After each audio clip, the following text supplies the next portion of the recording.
प्रिय श्रोताओं, आप सभी का साईं सच्चरित्र के अध्याय 30 को श्रद्धा एवं प्रेम पूर्वक सुनने के लिए हृदय से धन्यवाद। आपकी भक्ति, धैर्य और साईं बाबा के प्रति श्रद्धा इस यात्रा को और भी दिव्य बना देती है। अब हम प्रवेश करेंगे अध्याय 31 में, जहां हमें ज्ञात होगा मुक्तिदान, सन्यासी विजयानंद, बालाराम मानकर, नूलकर, मेघा और बाघ की मुक्ति। इस अध्याय में हेमाडपंत बाबा के सामने कुछ भक्तों की मृत्यु तथा बाघ के प्राण त्याग की कथा का वर्णन करते हैं। प्रारंभ मृत्यु के समय जो अंतिम इच्छा या भावना होती है, वही भवितव्यता का निर्माण करती है। श्री कृष्ण ने गीता अध्याय 8 में कहा है कि जो अपने जीवन के अंतिम क्षण में मुझे स्मरण करता है, वह मुझे ही प्राप्त होता है तथा उस समय वह जो कुछ भी दृश्य देखता है, उसी को अंत में पाता है। यह कोई भी निश्चयात्मक रूप से नहीं कह सकता कि उस क्षण हम केवल उत्तम विचार ही कर सकेंगे। जहां तक अनुभव में आया है, ऐसा प्रतीत होता है कि उस समय अनेक कारणों से भयभीत होने की संभावना रहती है। इसके अनेक कारण हैं, इसलिए मन को इच्छानुसार किसी उत्तम विचार के चिंतन में ही लगाने के लिए नित्याभ्यास अत्यंत आवश्यक है। इस कारण सभी संतों ने हरस्मरण और जाप को ही श्रेष्ठ बताया है, ताकि मृत्यु के समय हम किसी घरेलू उलझन में न पड़ जाएं। अतः ऐसे अवसर पर भक्तगण पूर्णतः संतों के शरणागत हो जाते हैं, ताकि संत, जो कि सर्वज्ञ हैं, उचित पथ प्रदर्शन कर हमारी यथेष्ट सहायता करें। इसी प्रकार के कुछ उदाहरण नीचे दिए जाते हैं। 1. विजयानंद, एक मद्रासी सन्यासी विजयानंद मानसरोवर की यात्रा करने निकले। मार्ग में वे बाबा की कीर्ति सुनकर शिरडी आए, जहां उनकी भेंट हरिद्वार के सोमदेव जी स्वामी से हुई और उनसे उन्होंने मानसरोवर की यात्रा के संबंध में पूछताछ की। स्वामी जी ने उन्हें बताया कि मानसरोवर गंगोत्री से 500 मील उत्तर की ओर है तथा मार्ग में जो कष्ट होते हैं, उनका भी उल्लेख किया, जैसे कि बर्फ की अधिकता, 50 कोस तक भाषा में भिन्नता तथा भूतजन वासियों के संशयी स्वभाव, जो यात्रियों को अधिक कष्ट पहुंचाया करते हैं। ये सब सुनकर सन्यासी का चित्त उदास हो गया और उसने यात्रा करने का विचार त्याग कर मस्जिद में जाकर बाबा के श्री चरणों का स्पर्श किया। बाबा क्रोधित होकर कहने लगे, इस निकम्मे सन्यासी को निकालो यहां से, इसका संग करना व्यर्थ है। सन्यासी बाबा के स्वभाव से पूर्ण अपरिचित था। उसे बड़ी निराशा हुई, परंतु वहां जो कुछ भी गतिविधियां वो चल रही थीं, उन्हें वह बैठे बैठे ही देखता रहा। प्रातःकाल का दरबार लोगों से ठसाठस भरा हुआ था और बाबा को यथाविधि अभिषेक कराया जा रहा था। कोई पाद प्रक्षालन कर रहा था, तो कोई चरणों को छूकर तथा तीर्थ स्पर्शी से अपने नेत्र तृप्त कर रहा था। कुछ लोग उन्हें चंदन का लेप लगा रहे थे, तो कोई उनके शरीर में इत्र ही मल रहा था। जाति पाति का भेदभाव भुलाकर सब भक्त यह कार्य कर रहे थे। यद्यपि बाबा उस पर क्रोधित हो गए थे, तो भी सन्यासी के हृदय में उनके प्रति बड़ा प्रेम उत्पन्न हो गया था। उसे यह स्थान छोड़ने की इच्छा ही न होती थी। 2 दिन के पश्चात ही मद्रास से पत्र आया कि उसकी मां की स्थिति अत्यंत चिंताजनक है, जिसे पढ़कर उसे बड़ी निराशा हुई और वह अपनी मां के दर्शन की इच्छा करने लगा। परंतु बाबा की आज्ञा के बिना वह शिरडी से जा ही कैसे सकता था। इसलिए वह हाथ में पत्र लेकर उनके समीप गया और उनसे घर लौटने की अनुमति मांगी। त्रिकालदर्शी बाबा को तो सबका भविष्य विदित ही था। उन्होंने कहा कि जब तुम्हें अपनी मां से इतना मोह था, तो फिर सन्यास धारण करने का कष्ट ही क्यों उठाया। ममता या मोह भोगुआ वस्त्रधारियों को क्या शोभा देता है। जाओ, चुपचाप अपने स्थान पर रहकर कुछ दिन शांतिपूर्वक बिताओ, परंतु सावधान, बाड़े में चोर अधिक हैं, इसलिए द्वार बंद कर सावधानी से रहना, नहीं तो चोर सब कुछ चुरा कर ले जाएंगे। लक्ष्मी यानी संपत्ति चंचला है और यह शरीर भी नाशवान है।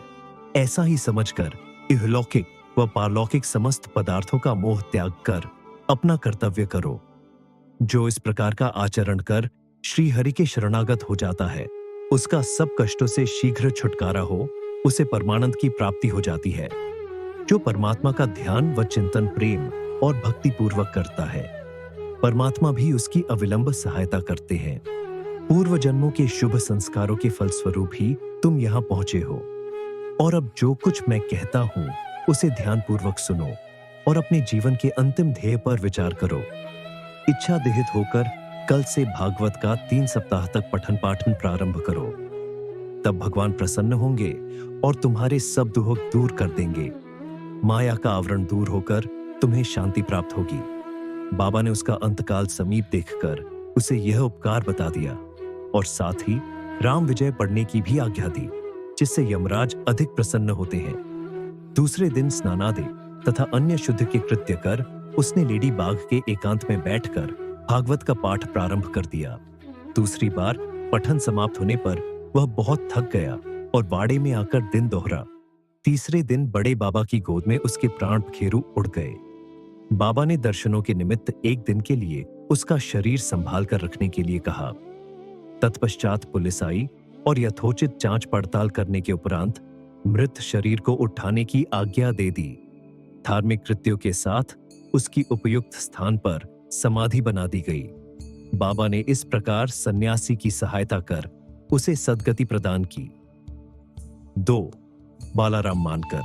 बालाराम मानकर नामक एक गृहस्थ बाबा के परम भक्त थे। जब उनकी पत्नी का देहांत हुआ तो वे बड़े निराश हो गए और सब घर बार अपने लड़के को सौंप वे शिरडी में आकर बाबा के पास रहने लगे। उनकी भक्ति देखकर बाबा उनके जीवन की गति परिवर्तित कर देना चाहते थे, इसलिए उन्होंने उन्हें 12 रुपये देकर मछिंद्रगढ़ जिला सातारा में जाकर रहने को कहा। मानकर की इच्छा उनका सानिध्य छोड़कर अन्यत्र कहीं जाने की न थी, परंतु बाबा ने उन्हें समझाया कि तुम्हारे कल्याणार्थ ही मैं यह उत्तम उपाय तुम्हें बतला रहा हूं, इसलिए वहां जाकर दिन में 3 बार प्रभु का ध्यान करो। बाबा के शब्दों में विश्वास कर वह मच्छिंद्रगढ़ चला गया और वहां के मनोहर दृश्यों, शीतल जल तथा उत्तम पवन और समीपस्थ दृश्यों को देखकर उसके चित्त को बड़ी प्रसन्नता हुई। बाबा द्वारा बतलाई विधि से उसने प्रभु का ध्यान करना प्रारंभ कर दिया और कुछ दिनों के पश्चात ही उसे दर्शन प्राप्त हो गया। बहुधा भक्तों को समाधि या तुर्यावस्था में ही दर्शन होते हैं, परंतु मानकर जब तुर्यावस्था से प्राकृतावस्था में आया तभी उसे दर्शन हुए। दर्शन होने के पश्चात मानकर ने बाबा से अपने को वहां भेजने का कारण पूछा। बाबा ने कहा कि शिरडी में तुम्हारे मन में नाना प्रकार के संकल्प विकल्प उठने लगे थे, इसी कारण मैंने तुम्हें यहां भेजा कि तुम्हारा चंचल मन को शांति प्राप्त हो। तुम्हारी धारणा थी कि मैं शिरडी में ही विद्यमान हूं और सादे हतीनहाय के इस पंच तत्व के पुतले के अतिरिक्त कुछ नहीं हूं, परंतु अब तुम मुझे देखकर यह धारणा बना लो कि जो तुम्हारे सामने शिरडी में उपस्थित है और जिससे तुमने दर्शन किए वह दोनों अभिन्न हैं या नहीं। मानकर वह स्थान छोड़कर अपने निवास स्थान बांद्रा को रवाना हो गया। वह पूना से दादर रेल द्वारा जाना चाहता था, परंतु जब वह टिकट घर पहुंचा तो वहां अधिक भीड़ के कारण वह टिकट खरीद न सका। इतने में ही एक देहाती जिसके कंधे पर एक कंबल पड़ा था तथा शरीर पर केवल एक लंगोटी के अतिरिक्त कुछ न था, वहां आया और मानकर से पूछने लगा कि आप कहां जा रहे हैं। मानकर ने उत्तर दिया कि मैं दादर जा रहा हूं। तब वह कहने लगा कि मेरा यह दादर का टिकट आप ले लीजिए, क्योंकि मुझे यहां एक आवश्यक कार्य आ जाने के कारण मेरा जाना आज न हो सकेगा। मानकर को टिकट पाकर बड़ी प्रसन्नता हुई और अपनी जेब से वे पैसे निकालने लगे। इतने में टिकट देने वाला आदमी भीड़ में कहीं अदृश्य हो गया। मानकर ने भीड़ में प्रयास छानबीन की, परंतु सब व्यर्थ ही हुआ। जब तक गाड़ी नहीं छूटी मानकर उसके लौटने की ही प्रतीक्षा करता रहा, परंतु वह अंत तक न लौटा। इस प्रकार मानकर को इस विचित्र रूप में द्वितीय बार दर्शन हुए। कुछ दिन अपने घर ठहर कर मानकर फिर शिरडी लौट आया और श्रीचरणों में ही अपने दिन व्यतीत करने लगा। अब वह सदैव बाबा के वचनों और आज्ञा का पालन करने लगा। अंततः उस भाग्यशाली ने बाबा के सम्मुख उनका आशीर्वाद प्राप्त कर अपने प्राण त्यागे। 3. तात्या साहेब नूलकर। हेमाड पंथ ने तात्या साहेब नूलकर के संबंध में कोई विवरण नहीं लिखा है, केवल इतना ही लिखा है कि उनका देहांत शिरडी में हुआ था।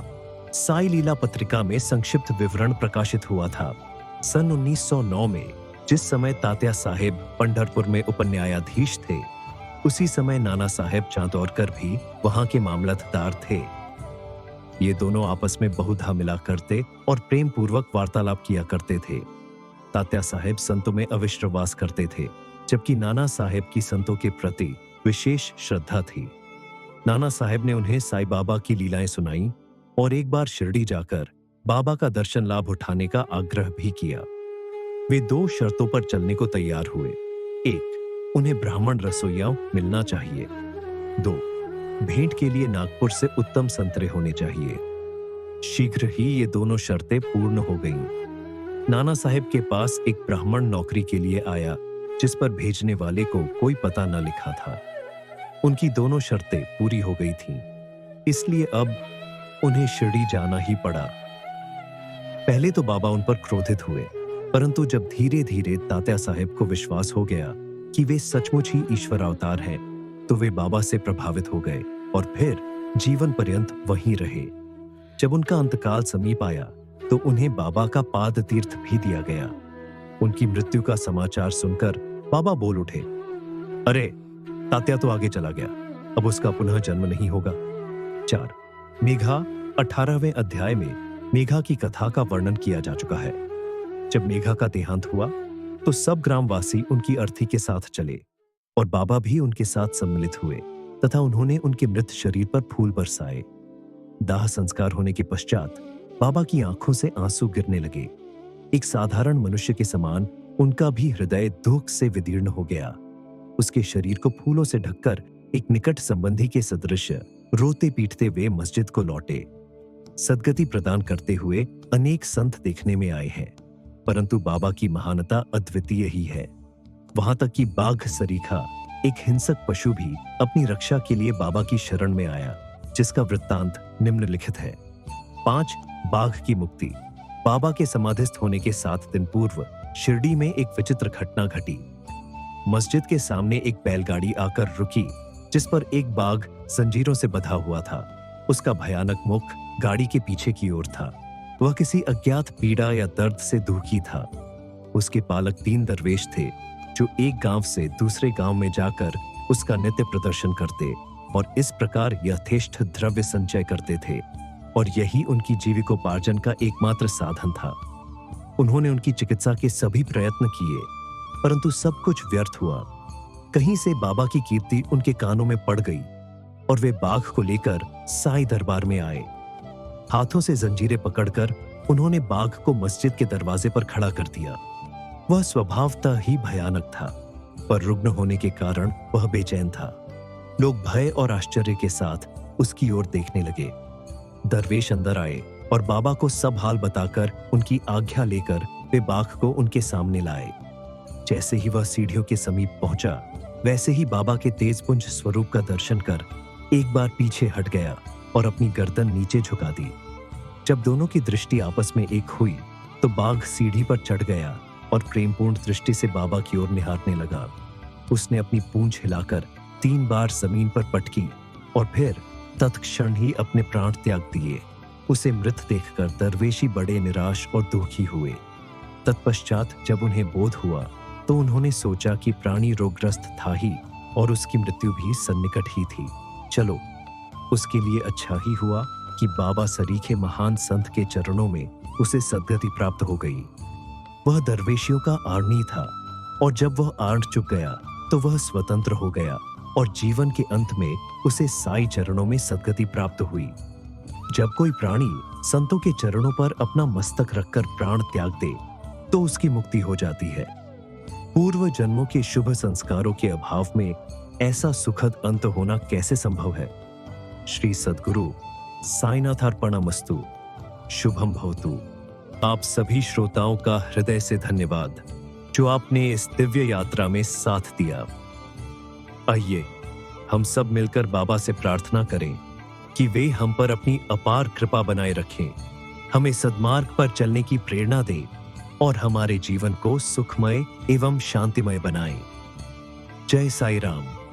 अगर आपको यह पाठ अच्छा लगा हो तो कृपया इसे लाइक करें, चैनल को सब्सक्राइब करें और इस दिव्य संदेश को दूसरों तक भी पहुंचाएं।